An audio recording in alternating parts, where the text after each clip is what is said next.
স্রোতের প্রতিকূলে ভেসে যাওয়া সহজ, কিন্তু স্রোতের প্রতিকূলে বিপরীত দিকে দাঁড়িয়ে থাকা একটু কঠিন। এই কথাগুলো কেন বললাম হয়তো বুঝতে পেরেছেন অবশ্যই। তাই আমাদের সফলতা অর্জন করতে হলে এভাবেই এগিয়ে যেতে হবে আমাদের। আসসালামু আলাইকুম, কেমন আছেন সবাই? নিশ্চয় ভালো আছেন, ভালো রেখেছেন আল্লাহ আমাদেরকে। যতটুকু ভালো রেখেছেন ততটুকুতে আলহামদুলিল্লাহ। আজকে আমি জলপাইয়ের আচার বানিয়ে দেখাবো। তাই এখন আমি সব গুছিয়ে নিয়েছি আচার বানানোর জন্য।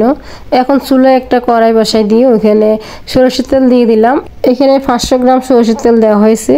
এরপর দেওয়া হয়েছে 1 কাপ পরিমাণ রসুন, তারপর দেওয়া হয়েছে কয়েকটা লাল মরিচ। এখন 1 বাটি সরিষা দেওয়া হয়েছে। সরিষাগুলোকে আমি ব্লেন্ডার করে নিয়েছিলাম। এরপর কয়েকটা তেজপাতা দিয়েছি। তো এগুলোকে ভালোভাবে নেড়ে কষিয়ে নিব। এভাবে কষিয়ে নিতে হয়। আর বাকি মশলাগুলো আমি রেখে দিয়েছি, পরে দিব। এগুলা যেগুলো আগে দিতে হয় ওগুলো আগে দিয়েছি, এরপর যেগুলো পরে দিব ওগুলা রেখে দিয়েছি। আমি সব মশলা একসাথে দিই নাই, যেগুলো কাঁচা ছিল ওগুলো তেলের মধ্যে দিয়েছি, আর যেগুলো বেজে রেখেছিলাম ওগুলো পরে দিব, তাই এগুলো রেখে দিয়েছিলাম। এখন তেলগুলি কষিয়ে গেল। কষানোর পরে আমি জলপাইগুলো দিয়ে দিলাম।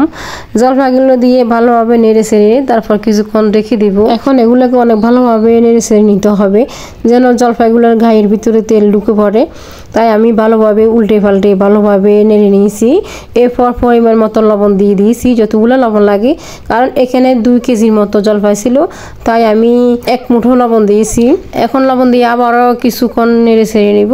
তারপর এখানে ভাজা মশলা ছিল, 5 ফোড়ন ছিল, ওগুলো দিয়ে দিয়েছি। 5 ফোড়নগুলো দেওয়ার পর আবারও ভালোভাবে উল্টে পাল্টে নেড়ে ছেড়ে নিব, ভালোভাবে মিশিয়ে নিব যাতে মশলাগুলো মিশে যায় জলপাইয়ের সাথে, ভালোভাবে মেশাতে হয়। এখন আমি আবারও ভালোভাবে মিশিয়ে নিয়েছি সবগুলো জলপাই। এরপর আমি কিছুক্ষণ আবারও ডেকে দিব। কিছুক্ষণ পরে আবার ঢাকনাটা উঠিয়ে নিলাম। উঠানোর পরে দেখতে তো পাচ্ছেন জলপাইয়ের গায়ে তেল উঠে আসছে।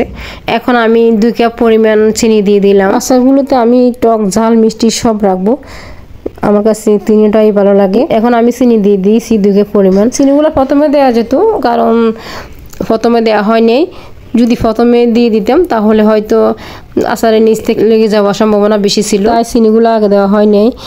এখন আমি দিয়েছি। আমার আচারগুলো রেডি হয়ে গেল।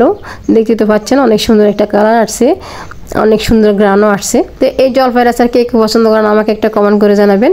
আমার অনেক ফেভারিট এই জলপাইয়ের আচার, আমার কাছে অনেক ভালো লাগে, তাই আমি বানিয়ে নিয়েছি। এই আচারটা আমি অনেক সহজভাবে বানিয়ে নিয়েছি। আপনারা আমার মতো চাইলে এইভাবে বানিয়ে নিতে পারেন। আর আমার রেসিপিটা যদি ভালো লাগে একটা শেয়ার করে দিবেন।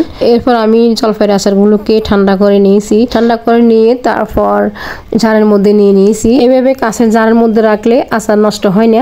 আপনারা আমার মতো এভাবে কাঁচের জারের মধ্যে রাখবেন। আর রেসিপিটা যদি ভালো লাগে একটা লাইক ও কমেন্ট করে দিবেন। ভালো থাকবেন সবাই, আর আমার জন্য একটু দোয়া করবেন। আল্লাহ হাফিজ।